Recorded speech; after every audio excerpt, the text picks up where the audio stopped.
Antonio Rüdiger is one of the most feared defenders in the world. Defender that plays with his heart on his sleeve, leaving everything on the pitch and making last-ditch tackles that only the most courageous of players would attempt. He wins the ball back, then gets straight back up to lead the attack, reminiscent of a young Franco Baresi or Paolo Maldini, the modern-day equivalent of these Italian legends. His intensity has won him the hearts of many, including those at Real Madrid, where he has started this season as an ever-present at the heart of their defense. And today we look at the story of Anthony Rüdiger, born in the tough neighborhood of Neukölln in Berlin to a Russian father and a Sierra Leonean mother. Football was always going to be the way out for young Anthony. Playing for various junior teams across Germany, his passion for the game never wavered, even when he wasn't getting much playing time. I knew that if I didn't make it as a footballer, I would have to deal with some serious problems. After failed trials at Hertha BSC and Borussia Dortmund, it was Stuttgart who gave him his chance, initially integrating himself into the first-team squad, then impressing for the reserves. His no-nonsense defending and powerful attacking meant he was soon a fan's favorite.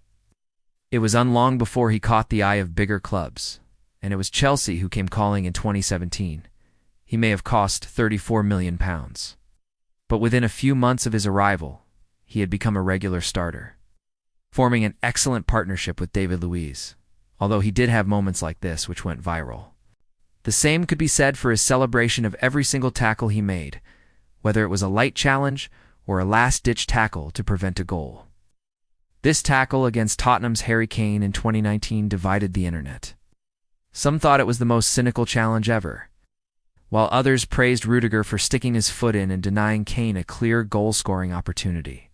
But despite his wholehearted performances, he fell out of favor under new manager Frank Lampard, who saw him as a liability rather than a leader at the back. Lampard also preferred a back three over the two-man central defense that suited Rodri.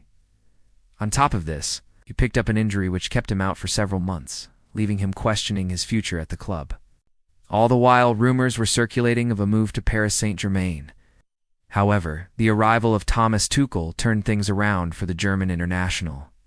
Tuchel's tactics favored a back four, and having seen his performances in training, he immediately recalled Rüdiger to the starting lineup. From then on, they became inseparable, playing alongside each other in France and then England.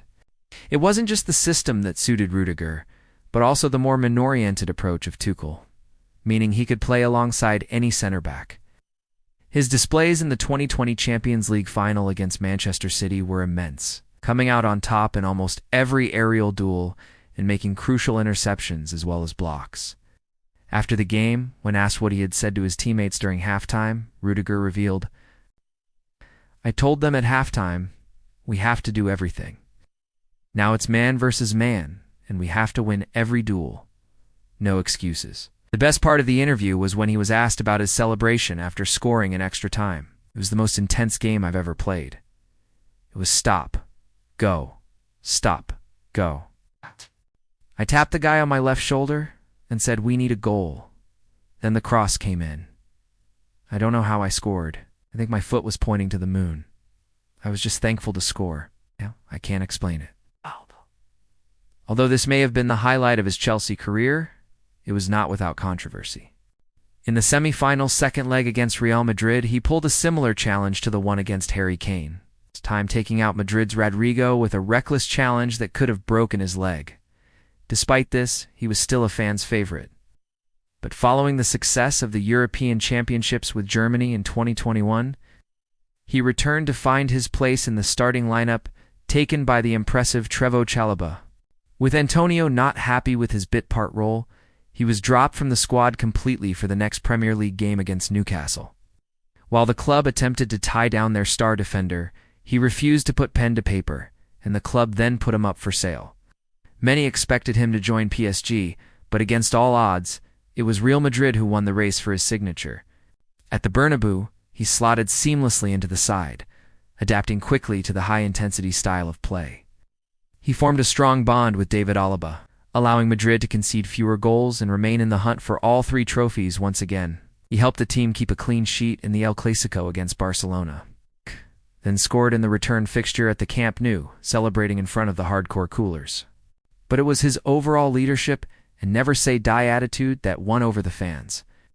If there was a loose ball in the box, he was first to react. If a striker was bearing down on the Madrid goal, he was back in no time, organizing the defense and ensuring they stayed compact. Despite his best efforts, they finished the season trophyless, although they did pick up the La Liga title. This was enough to convince Antonio to sign a new 5-year contract with the club. However, recent reports suggest he has changed his mind. With talk of a mega money move to Saudi Arabia, supposedly his wife and family do want to move abroad again and are hoping he signs a new deal. But Madrid are standing firm and want him to take a pay cut, which he has so far refused to do. The drama off the pitch hasn't distracted him, though, with another solid performance to start the season. As usual, he was involved in a controversial incident during their victory over Athletic Bilbao, when he appeared to stamp on the head of an opposition player. Once again, he leads the line, barks orders, and ensures the team stay tight at the back, something they needed in the 2-0 victory over Porto in the Champions League. When speaking about his role in the side, he said, "The coach tells me to vocalize and tell everyone where to be. I'm trying to improve in this aspect because it's important for the team. You always have to try to help your teammates." So what's next for Antonio? Well, he will surely get a call up to the Germany squad when Hansi Flick announces his squad for the upcoming Euro qualifiers. Although he came under some criticism for not returning the captain's armband after being substituted in a World Cup qualifier, he remains a key part of the national side and could yet inspire Die Mannschaft to glory. His journey to the top has been a long one, but one thing's for sure: Antonio Rüdiger will never give up. That much we know. We hope you enjoyed this video, and if you did, be sure to check out our latest video on the best number 10s currently playing football today. Thanks for watching.